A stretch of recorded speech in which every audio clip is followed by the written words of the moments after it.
bendiga. Gracias a Dios por estos preciosos himnos que hemos entonado. Prácticamente acabamos de cantar el sermón. Providencialmente, esos himnos están muy acorde al pasaje de esta mañana y gracias a Dios por esto. Les voy a pedir que me acompañen, continuando ahora con nuestras exposiciones en el libro de Romanos. Me acompañen a Romanos capítulo 8, continuando con este precioso capítulo de gloria futura, de nuestra gran esperanza que tenemos solo en Cristo. En esta ocasión estaremos viendo los versículos del 31 al 34.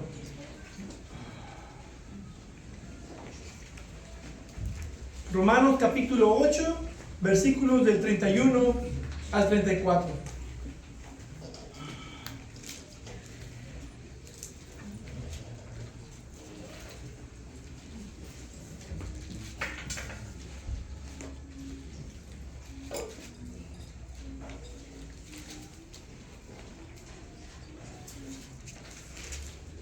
Bueno, para agarrar un poquito de contexto, vamos a empezar desde el versículo 28, como hicimos la ocasión anterior, para dar un poco más de contexto. Versículo 28 dice: y sabemos que para los que aman a Dios, todas las cosas cooperan para bien. Esto es, para los que son llamados conforme a su propósito. Porque los que de antemano conoció, también los predestinó a ser hechos conforme a la imagen de su Hijo, para que Él sea el primogénito entre muchos hermanos.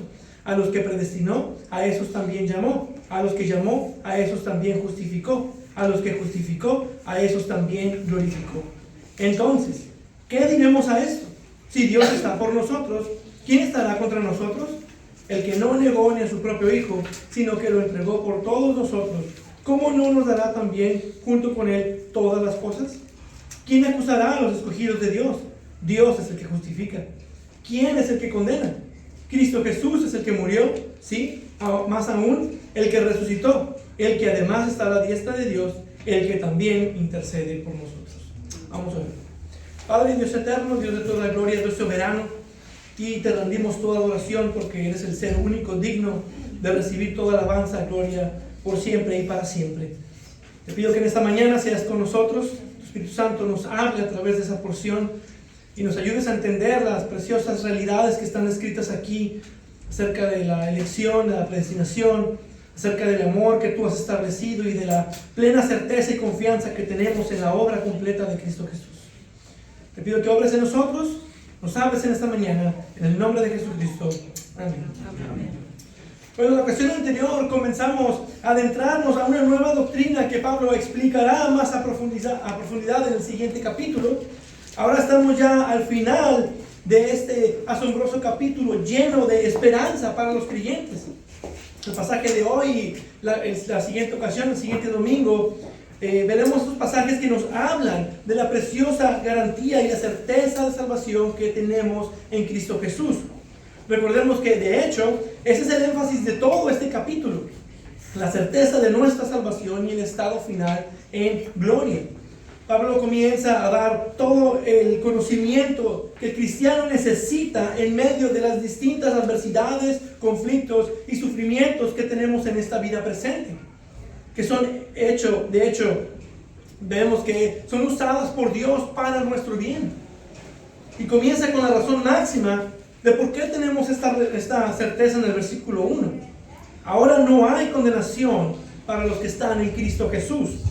Después nos habla de la presencia del Espíritu Santo en el creyente, que nos es dado como garantía de nuestra herencia, con miras a la redención de la posesión adquirida de Dios para la alabanza de su gloria. ¿Y cómo es que esta vida en el Espíritu se manifiesta por hacer morir las obras de la carne? Y en lugar también, el lado positivo, de vivir en el Espíritu para santidad. Y el mismo Espíritu que habita en el creyente da testimonio en nuestro espíritu de que somos hijos de Dios. Y si somos hijos de Dios, somos también herederos. Herederos de Dios y coherederos con Cristo, si en verdad padecemos con Él, a fin de que también seamos glorificados con Él. Y sobre todo esto, añade que Dios está haciendo que toda nuestra vida, todas las situaciones de nuestra vida, cooperen para este bien, para nuestra gloria futura. Y la razón de eso está en la cadena de oro de la salvación, que tiene como ancla principal o eslabón principal el amor establecido de Dios por su pueblo. Dios, desde antes de la fundación del mundo, nos escogió en Cristo para establecer una relación de amor con nosotros, asegurando a ese pueblo por el cual Cristo vino a redimir. Por medio de también predestinar a aquellos que Él eligió, después llamar a cada uno de ellos según su tiempo, justificarlos por la fe y eventualmente glorificarlos. Y eso introdujo el principio de una doctrina muy debatida, que es la doctrina de la predestinación. Si Dios nos escogió antes de nacer, antes de tener fe, o incluso antes de pecar, entonces la elección de Dios, la obra de Dios para salvación, está solo en base a la obra de Jesucristo. Es decir, que si vamos a tener esa certeza de salvación, solo puede ser por la obra y por los méritos de Cristo. Y muchos batallan y tienen problemas con esto, porque el hombre quiere ser parte del plan de Dios, y la excusa que pone es que para que Dios sea justo y todo ser humano tenga alguna oportunidad. Sin embargo, la ocasión pasada destruimos con su propio cañón que no liberan a Dios de nada. Y más porque la obra de salvación le pertenece a nuestro Dios de principio a fin. Esto es lo que nos muestra esta cadena de oro de salvación que nos describió en el pasaje anterior. Cristo no vino a intentar hacer algo y fallar rotundamente. Él vino a cumplir una promesa y ejecutarla a la perfección. Amén. Y con su obra no logró una oportunidad para todos o una posibilidad diferente para los que quieran. Su obra es eficaz, completa y determinada. Cuando Jesús fue a la cruz, Él no llevaba una lista en blanco para ver qué nombres iban a entrar ahí. Él tenía en su mente los nombres de aquellos que fueron escritos desde antes de la fundación del mundo. Y su obra quedó completa. Y es la razón por la cual nosotros ahora estamos seguros en Cristo. Entonces, en este pasaje encontramos la base para esa certeza, para esa seguridad que nosotros tenemos en Cristo Jesús, de que los elegidos de Dios estarán seguros y por lo tanto serán glorificados. Y para esto, Pablo en este pasaje nos da dos preguntas retóricas de certeza para el creyente. De hecho, vemos tres aquí, pero las otras dos las vamos a tomar, son similares, las vamos a tomar en el mismo punto. Pero lo hace para afirmar la seguridad del creyente, recordándole de quién es la obra de salvación. Una obra que no depende en nada del ser humano, pero que a su vez, en la soberanía de Dios, incluye el ejercicio de la voluntad del hombre por medio de la fe. Por un lado, Dios está por nosotros, lo cual asegura nuestra salvación por la obra de Cristo. Por el otro, Dios es quien nos justifica, lo cual asegura nuestra salvación por la obra de Cristo. Y por último, es la obra de Cristo en sí misma la cual asegura nuestra salvación. Es decir, que la base de nuestra certeza no está en nuestra elocuencia, no está en nuestra fe, no está en nuestra capacidad de entender la palabra o el hecho de cómo vivimos. Y aclaro que todo esto es importante y tiene su peso. Pero la base de esta certeza para la salvación eterna está únicamente en la obra completa de Cristo. Si yo tengo fe, es por lo que Cristo hizo. Si yo tengo el Espíritu Santo en mí, es por lo que Cristo hizo. Si yo puedo vivir la vida cristiana aún en todas sus adversidades y complejidades y con todos los enemigos que tenemos, es por lo que Cristo hizo. Si yo estoy seguro de mi esperanza de gloria futura, es por la obra de Cristo, por la cual ahora no hay condenación para los que están en Cristo Jesús. Entonces, tenemos esa esperanza certera, porque Dios nos ha dado a su Hijo, y es Dios quien nos justifica, y todo es por la obra de Cristo, la cual es la base de nuestra esperanza. Eso es lo que estaremos observando hoy en este pasaje. Así que veamos, entremos al primer punto. Versículo 31. Entonces, ¿qué diremos a esto?, pregunta Pablo. Pablo nos hace meditar en esto que acaba de explicar. Que contemples la cadena de oro de la salvación. Que contemples la realidad de que cada paso del proceso de salvación está asegurado por la realidad de que Dios nos amó desde antes de la fundación del mundo. Porque a los que de antemano conoció, esa es la base de todo lo demás. El amor de Dios que nos ha tenido en Cristo al elegirnos a nosotros como los recipientes de su divino amor y por eso ser predestinados. Entonces, la pregunta de Pablo es, ¿qué diremos a esto? A esta verdad. ¿Cómo podemos responder a una tremenda realidad y verdad de esperanza tan certera? Y Pablo responde por darnos la base de nuestra certeza, que no se encuentran en nosotros mismos, sino que está fuera de nosotros mismos. Que toda nuestra salvación está segura para los escogidos solo por la obra de Cristo. Y aquí en el versículo 31 nos da el primero, versículo 31. Si Dios está por nosotros, ¿quién estará contra nosotros?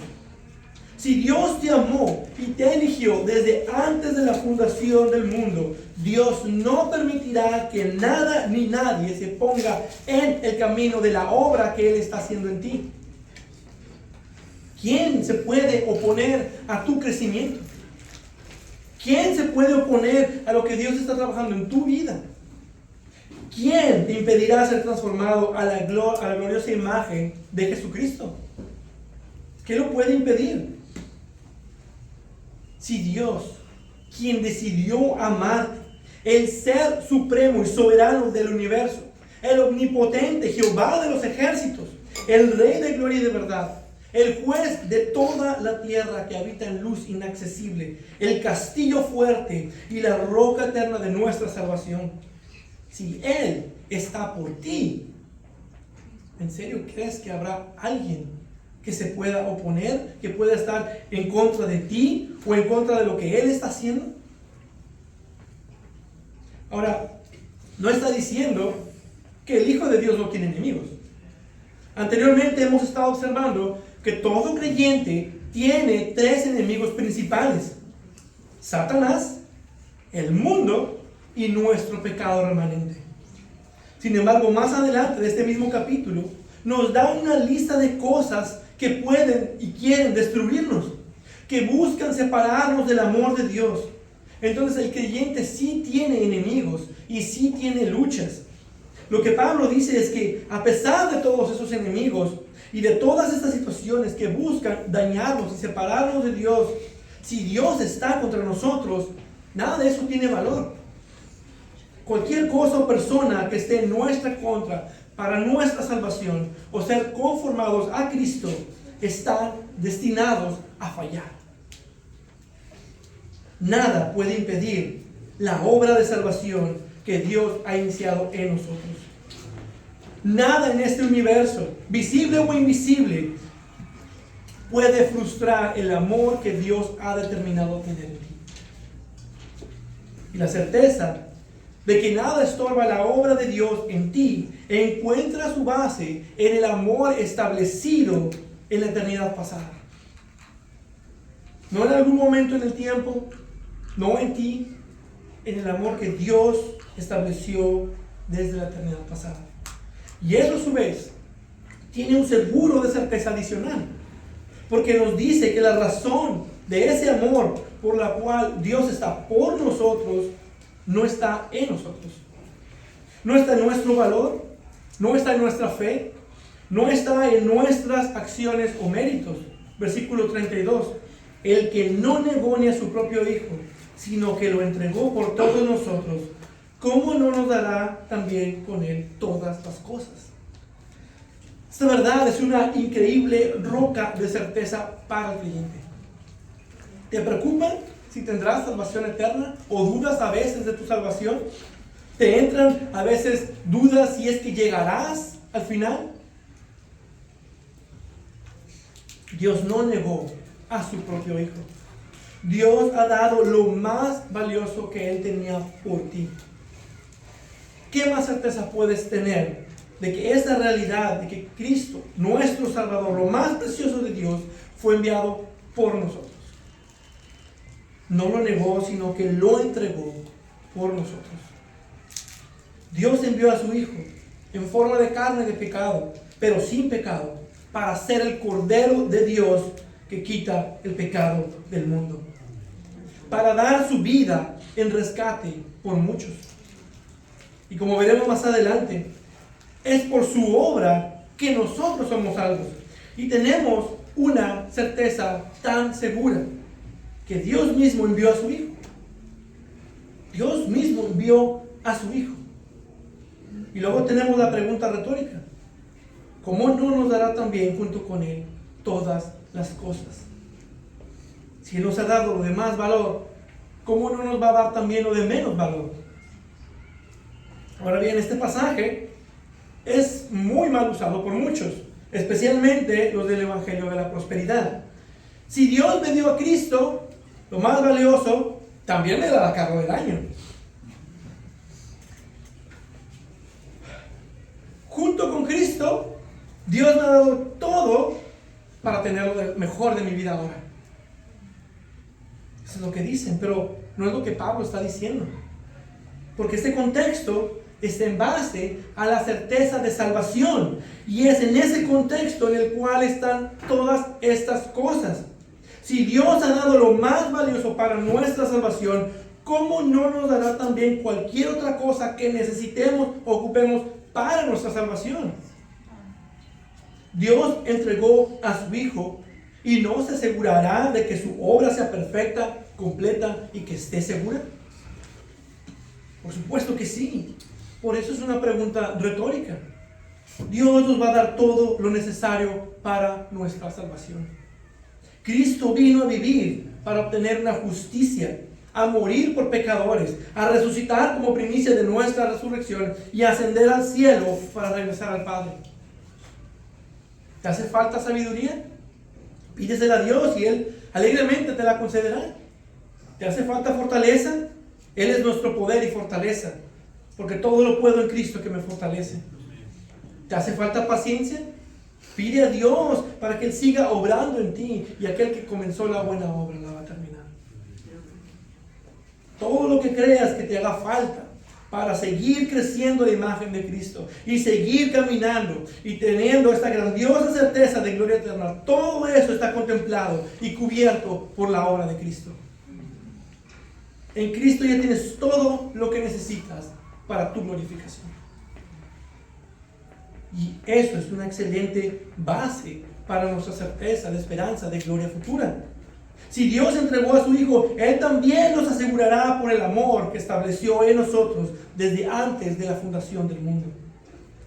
Si alguna vez te encuentras en dudas o infestado de enemigos, recuerda que Dios está por ti y Él dio a su Hijo por ti. Y nada podrá impedir que Dios logre su propósito redentor en ti. Así de seguro es tu salvación eterna, los que están en Cristo Jesús. Pero luego Pablo procede a dar aún más seguridad de esa certeza. Versículo 33.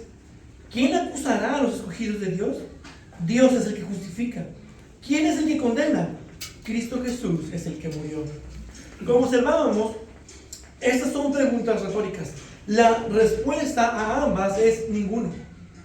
Pablo está plenamente convencido que ninguna acusación que pueda ser traída en tu contra podrá tener algún sustento ante el tribunal de Dios. Ni ahora, ni en el día final. Y que nadie puede condenar ni a uno del pueblo de Dios. Ni a uno. Esta pregunta es al mismo tiempo una certeza como un desafío.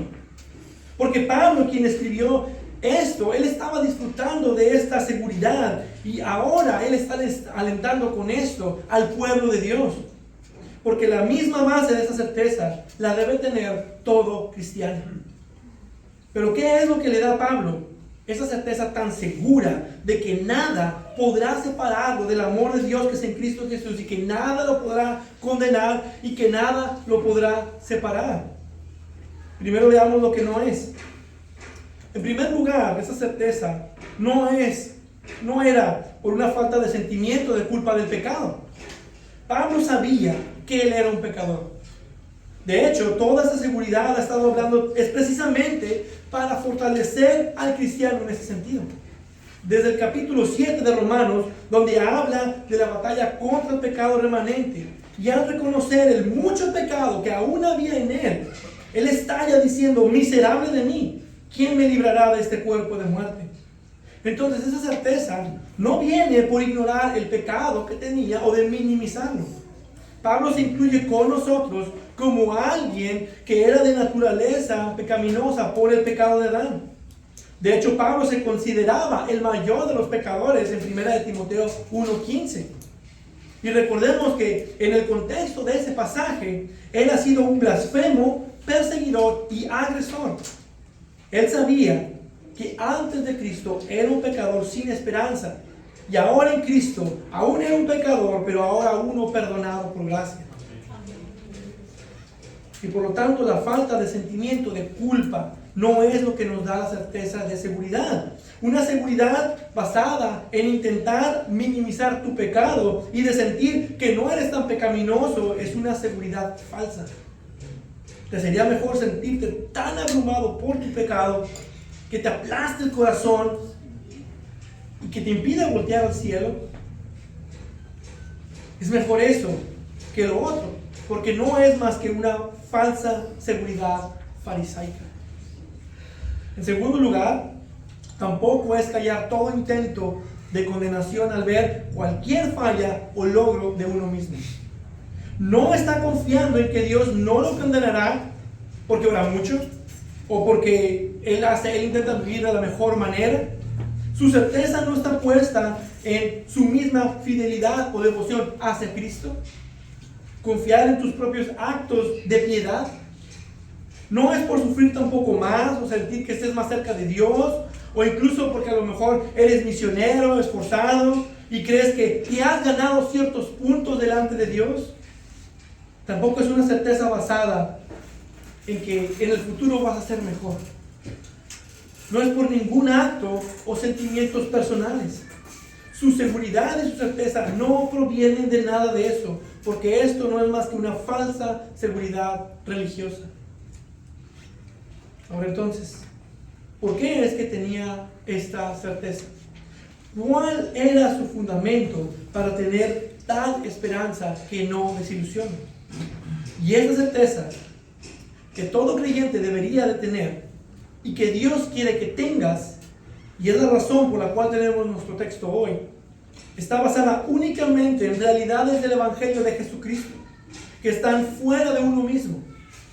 Aquí no se menciona nada que puedas hacer o que deberías estar haciendo o cómo te puedas estar sintiendo.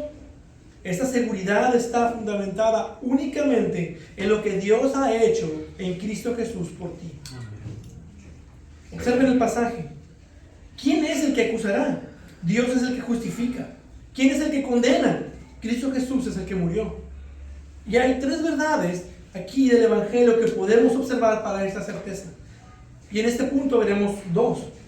En primer lugar, Pablo nos recuerda nuestra identidad como los elegidos de Dios. Porque dice, ¿quién acusará a los escogidos de Dios? No dice, ¿quién acusará a los hijos de Dios? O ¿quién acusará a los creyentes? Él pudo haber dicho esto de esa manera y establecer el mismo punto. Pero él nos está recordando que lo que hace es traer a nuestra mente este asunto de la elección. Que Dios decidió libremente, sin ninguna influencia externa a él, establecer su amor especial sobre nosotros. Y la razón de que alguien sea un verdadero creyente es porque Dios te escogió en Cristo.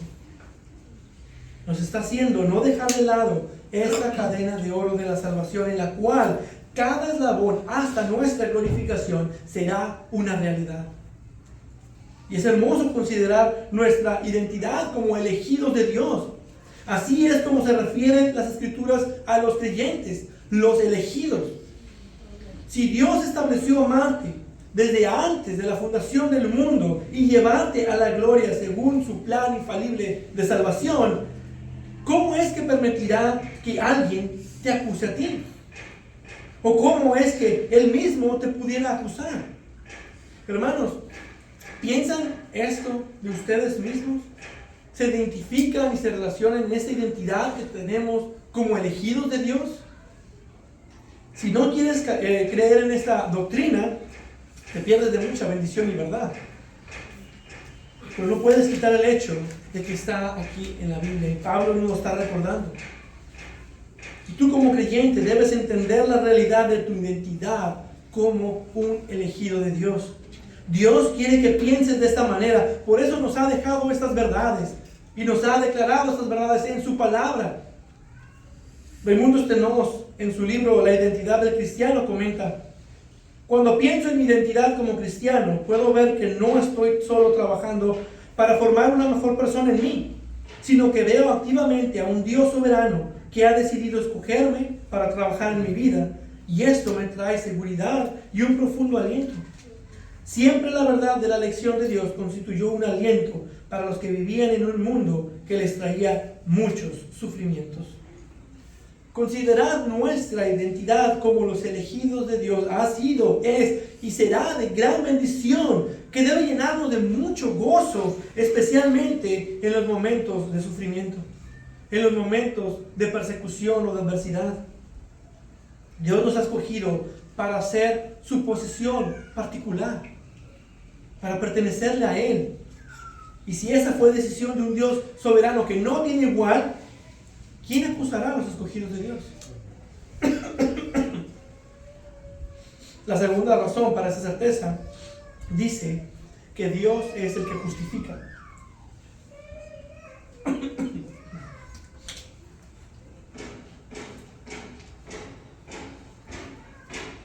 Dios es el que justifica. Ya hemos estudiado esto anteriormente en esta carta, que el momento que una persona ejerce su fe en Jesucristo, Él es justificado. Y eso significa que esta persona es declarada legalmente justa ante el tribunal de Dios. Y la base de esa justicia se encuentra exclusiva y únicamente en la justicia de Cristo, que Él logró en su perfecta obediencia. Es decir, que Dios ya no puede verte con ningún pecado, limpio, con una obediencia perfecta, a pesar de aún ser pecador. Porque Cristo logró todo por ti y al mismo tiempo pagó por toda tu deuda. Entonces, si nunca has roto la ley de Dios delante de Dios por la justicia de Cristo imputada por la justificación, ¿quién te puede acusar? ¿Y quién es el que te declara justo? ¿La Corte Suprema de Justicia? Dice, Dios es el que justifica. El Dios que no miente, ni se arrepiente, ni cambia, que es omnisciente y sapientísimo, no retrae su decisión. El juez supremo de toda la creación lo ha declarado. Si tú pones tu fe en Jesucristo, Dios mismo te justifica. Y si Dios es quien justifica, ¿quién es el que condena? Mi conciencia puede acusarme de vez en cuando. Satanás, el acusador, puede acusarme. El mundo a veces también puede acusarme, a veces falsamente. Pero si es Dios quien me justifica, todas esas acusaciones no tienen validez en la corte divina. Entonces, ¿quién es el que condena? ¿Quién o qué podrán quitarme la paz que he adquirido por medio de Cristo Jesús? ¿La ley me puede condenar? De ninguna manera, porque Cristo la cumplió toda en mi favor. ¿Satanás me puede condenar? De ninguna manera, porque Cristo pagó por todos mis pecados.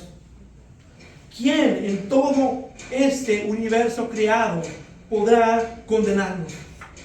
Absolutamente nada.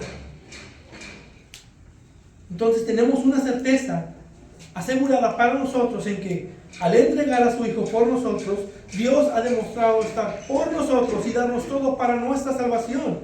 Es algo que nos debe de dar la seguridad de salvación de los que están en Cristo Jesús. También en que Dios es quien justifica en Cristo, que nadie puede condenar o acusar a los escogidos de Dios. Eso es algo más que nos da seguridad de salvación de los que están en Cristo Jesús. Pero en tercer lugar, algo más que nos asegura en Cristo es por la obra que Él hizo de morir por nosotros y aún continuamente interceder por nosotros. Versículo 34. Cristo Jesús es el que murió, sí, más aún el que resucitó, el que además está a la diestra de Dios, el que también intercede por nosotros. La tercera razón para su certeza: la provisión en Cristo de todo lo necesario para nuestra completa salvación, tanto ahora como hasta el día final. Y esto a su vez, Pablo nos la divide en 4 razones de esta misma provisión completa en Cristo. Y estas son 4 partes de la obra de Cristo por nosotros. Primero dice, Cristo Jesús es el que murió. Aquí Pablo es muy corto con lo que realmente es, porque esto ya lo había explicado.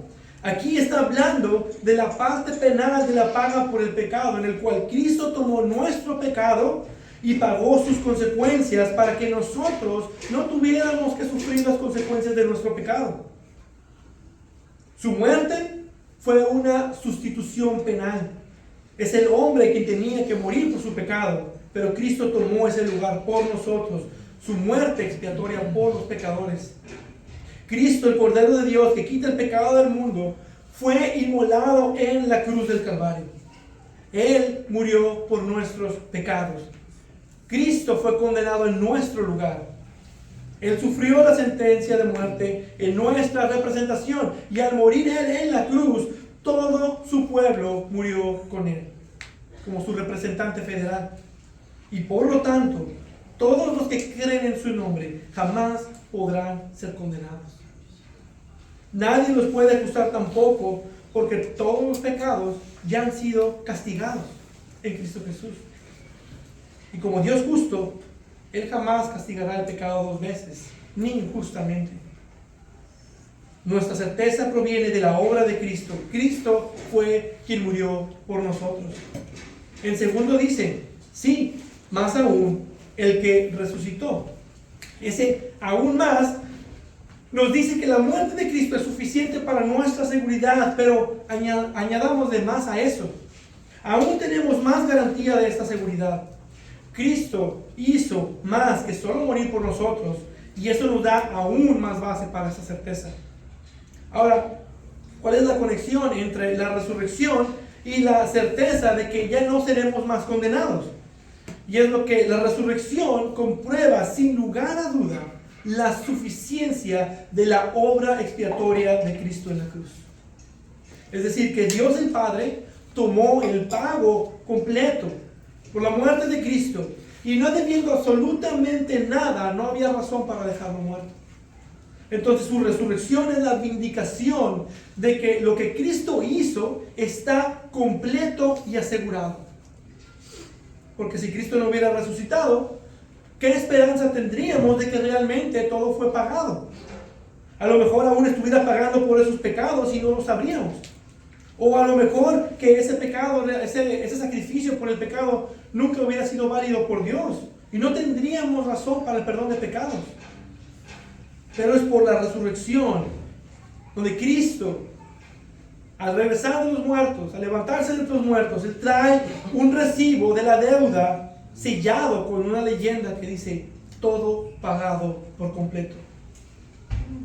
Y si está pagado, no hay lugar a dudas de que nadie puede condenarnos ni acusarnos. Nuestra certeza proviene de la obra de Cristo. Cristo fue quien resucitó. Lo tercero dice, el que además está a la diestra de Dios. Ya el primero fue suficiente, el segundo es aún más, y ahora dice, además, un tercero. Todavía hay más en la obra de Cristo por nosotros que nos da la certeza de salvación. Y ahora es en base a la posición presente de Cristo en los lugares celestiales, sentado a la derecha del Padre, como el Dios hombre, Rey de reyes, exaltado por los siglos. Después de su resurrección, con un cuerpo glorificado, Él ascendió a los cielos. Cristo, con su cuerpo glorificado y su alma humana glorificada y su completa divinidad unidas, que ahora están en el cielo para nunca más ser separadas en la persona de Cristo. Él se sentó en el trono de Dios a la derecha del Padre. Ahora, ¿cómo se asocia esto con nuestra certeza? Podemos ver que la diestra de Dios es una posición tanto de aceptación como de honor. Una vez que completó toda su obra, Dios lo exaltó hasta lo sumo y lo sentó en su trono. Recordemos que Cristo es el representante federal de su pueblo. Y lo que Él hace aplica también para su pueblo. Al morir Cristo, nosotros, los que creemos en Él, también morimos con Él. Y cuando resucitó, también es una señal de que nosotros también resucitaremos con Él. Cuando ascendió con un cuerpo resucitado y glorificado, nosotros también ascenderemos con Él. Y así como Él está sentado a la diestra de Dios, nosotros también estamos sentados en Él. Donde Jesús está, ahí también está su pueblo. Somos uno en Cristo y somos uno con Cristo. Tenemos una unión especial con el Señor de señores. Así que su exaltación es la garantía de que un día nosotros también estaremos exaltados en Cristo. Eso va a suceder. Es una realidad segura porque estamos unidos a Él. Efesios 2:6. Y con Él nos resucitó y con Él nos sentó en los lugares celestiales en Cristo Jesús. ¿Observas que está hablando en un presente? Él ya nos sentó en los lugares celestiales en Cristo Jesús. Así es nuestra posición delante de Dios. Y si en Cristo yo ya estoy en una posición de aceptación y exaltación en Cristo Jesús, ¿quién me puede condenar o acusar? Nuestra certeza proviene de la obra de Cristo. Cristo fue quien ascendió a la derecha del Padre. Y en cuarto dice, el que también intercede por nosotros. Ya las dos primeras son un super argumento de certeza. Ya agregó un tercero. Y luego dice, ahora también un cuarto. Cristo ya está sentado en el trono celestial a la derecha del Padre. Pero no está solo contemplando. No está pasivamente nada más esperando. Él está activamente obrando. Su obra por nosotros aún continúa. Y si aún sientes algún tipo de acusación hasta este punto, esto debería determinar de matar ese sentir. Cristo intercede por nosotros. Ahora, ¿cuál es la conexión de su intercesión con nuestra certeza? Jesús es ahora el supremo sacerdote. Él fue quien se entregó a sí mismo como sacerdote y cordero al mismo tiempo para derramar su propia sangre por nuestros pecados. Él fue quien rompió el velo y entró al lugar santísimo, y ahora, como sumo sacerdote, se asegura de todo lo que Él compró con su sangre. Los sacerdotes anteriores eran más numerosos porque la muerte les impedía continuar, pero Jesús conserva su sacerdocio inmutable, puesto que permanece para siempre, por lo cual Él también es poderoso para salvar para siempre a los que por medio de Él se acercan a Dios, puesto que vive perpetuamente para interceder por ellos. Es la intercesión de Cristo que asegura esa salvación que es, dice, para siempre. Es para siempre tu salvación, porque Él está intercediendo por ti. Hebreos 9:24. Porque Cristo no entró en un lugar santo hecho por manos, una representación del verdadero, sino en el cielo mismo, para presentarse ahora en la presencia de Dios por nosotros. Y su intercesión por su pueblo está presentando sobre la base de lo que Él logró por su sacrificio. En eso se basa, en lo que Él logró y lo que Él hizo, toda su vida, su muerte, su resurrección, su ascensión, su glorificación. Todo eso es la base por la cual Él intercede por su pueblo. Cuando Jesús clama por su pueblo, es un clamor que será atendido, porque Dios jamás le negará a su Hijo la recompensa de su gran obra y victoria por su pueblo. Y por eso nos dice Hebreos 6, tenemos como ancla del alma una esperanza segura y firme, y que penetra hasta detrás del velo, a donde Jesús entró por nosotros como precursor, hecho según el orden de Melquisedec, sumo sacerdote para siempre. Nuestra certeza proviene de la obra de Cristo. Cristo es quien intercede por nosotros. Y nuevamente, con todo esto, podemos ver que la base de nuestra certeza está totalmente fuera de nosotros. No es algo que hacemos, hayamos hecho o vayamos a hacer en el futuro. Todo está en Cristo. Raimundo Stenós también comenta sobre esto. Ser escogido en Cristo significa que fue por medio de lo que Él hizo en la cruz del Calvario, al morir por nuestros pecados, que tenemos acceso al plan eterno de la redención y podemos recibir todas las bendiciones divinas, incluyendo ser escogidos por Dios. Es en Cristo donde se hace posible lo que para el hombre es imposible por sí mismo, su salvación. Es solo por la obra de Cristo que los escogidos de Dios, aquellos a quienes Dios amó desde antes de la fundación del mundo, puedan tener una firme y segura esperanza de glorificación eterna. Los elegidos de Dios están seguros por la obra de Cristo.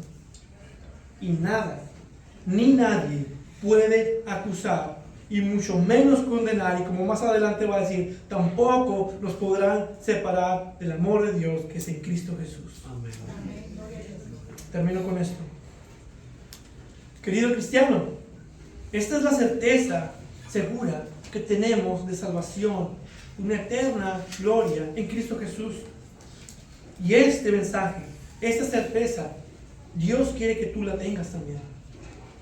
Y toda esta certeza está basada en realidades y verdades del Evangelio, más precisamente la obra de Cristo. Es decir, que esa certeza que tenemos está fuera de nosotros mismos, pero la encontramos completamente en la obra de Cristo. Y esto debe de estar siempre en tu mente, como parte de tu identidad en Cristo. En medio de las aflicciones, en medio de las dudas o los temores, cualquier cosa que intente atormentar tu alma, recuerda, si Dios te eligió, Dios está por ti. ¿Quién puede estar contra ti? Si Dios te justificó, ¿quién te puede acusar? Cristo hizo todo para asegurar tu salvación. ¿Quién te puede condenar? Ahora, ¿eso quiere decir que mis pecados los puedo ignorar? De ninguna manera. Tus pecados, aunque hayan sido pagados por Cristo, y aún esos pecados no te pueden condenar. Si no te arrepientes de esos pecados, es señal de que tú no eres elegido de Dios. Aún como creyentes, como elegidos por Dios, tenemos que lidiar con nuestro pecado remanente y no darle lugar. Y voy a decir esto con cuidado. El cristiano aún peca, pero no quiere decir que tengas el permiso para hacerlo. Por eso, cuando el cristiano peca, debe arrepentirse. Si decimos que no tenemos pecado, nos engañamos a nosotros mismos y la verdad no está en nosotros. Aún somos pecadores. Si confesamos nuestros pecados, Él es fiel y justo para perdonar nuestros pecados y para limpiarnos de toda maldad. Primera de Juan 1:8. Y si te arrepientes, no puedes dejar que ese pecado o esa caída defina tu identidad en Cristo. Porque tu salvación no depende de ti, o de tus fallas, o de tus logros. Depende completamente de la obra de Cristo. Sin embargo, eso se evidenciará por la perseverancia. Se evidenciará por una continua vida de obediencia. Dios no te dejará. Dios es quien te sostendrá. Dios te preservará hasta el día final. Y el pecado no nos puede afectar y hacernos perder de vista esta realidad. Y más, porque la vida del cristiano es como el dólar. Hace casi 30 años el dólar, si mal no recuerdo, estaba como a 3 pesos. Hace 1 o 2 años el dólar estaba a 25 pesos. Y tuvo una caída muy fuerte, 16, y otra vez está en 18. Y sí, el dólar ha tenido fuertes caídas. Pero si ves todo el transcurso de su historia, ha crecido y crecido y crecido. Así es la vida de todo creyente. ¿Van a caer en pecados? Sí. Algunos pecados les van a quitar mucho, les van a restar mucho en su vida, sí. Les van a hacer mucho daño, sí. Pero en el transcurso de toda su vida, Él seguirá creciendo y creciendo más y más a la imagen de Jesucristo. Y aun cuando el enemigo te acuse, o tus amigos, o tus propios hermanos, o el mundo te acuse, si tú eres un elegido de Dios, nada te puede acusar, nada te puede condenar, porque Cristo lo pagó todo. Cristo lo logró todo por ti. Donde nosotros fallamos, Cristo venció. Y nosotros vencimos con Él. Y esta obra de Cristo también puede ser aplicada a ti en esta mañana, si tú no estás en Cristo Jesús. Todo lo que Cristo ha logrado puede ser tuyo también. Tú también puedes tener la certeza de salvación eterna en Cristo, si vienes a Él en fe y en arrepentimiento. Esto es para todos aquellos que vienen a Dios por medio de Cristo y creer estas verdades sobre la persona y la obra de Cristo, que Él murió por ti y Él pagó por tus pecados, y que ahora tú debes de vivir en fe y en arrepentimiento. Todo lo que el Padre me da, vendrá a mí, y al que viene a mí, de ningún modo lo echaré fuera. Juan 6:37. Él no va a rechazar si tú te acercas en fe y en arrepentimiento. ¿No deseas tener una relación con este amoroso Dios de gracia en la persona de Cristo para ser tu Señor y Salvador? Entonces entrégate a Él. Reconoce a Cristo como tu Señor y Jesús con toda certeza por toda la obra que Él logró. Si tú crees, Él te dará vida eterna. Amén. Padre y Dios eterno, Dios de toda gloria, tú quien no negó a tu Hijo, a tu único Hijo, que no lo negaste, sino que lo entregaste por todos nosotros, ¿cómo no nos darás también todas las cosas necesarias para nuestra salvación y glorificación? Gracias te damos por toda la obra de tu Hijo, la cual nos asegura, la cual nos afirma y nos sostiene.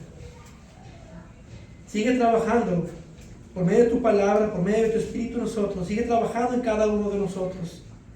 Y vamos a tener caídas, a veces dolorosas, a veces sencillas. Y eso nos va a estorbar a nosotros, pero eso no estorba tu plan de redención. Pero yo te pido que nos libres de eso, que nos ayudes a ver nuestros pecados, aún los que nos son ocultos, que nos ayudes a crecer en santidad, que nos ayudes a seguir caminando en la fe. Sigue trabajando en tu iglesia, sigue fortaleciéndola y santificándola para tu gloria. Lo pedimos en el nombre de Jesucristo. Amén.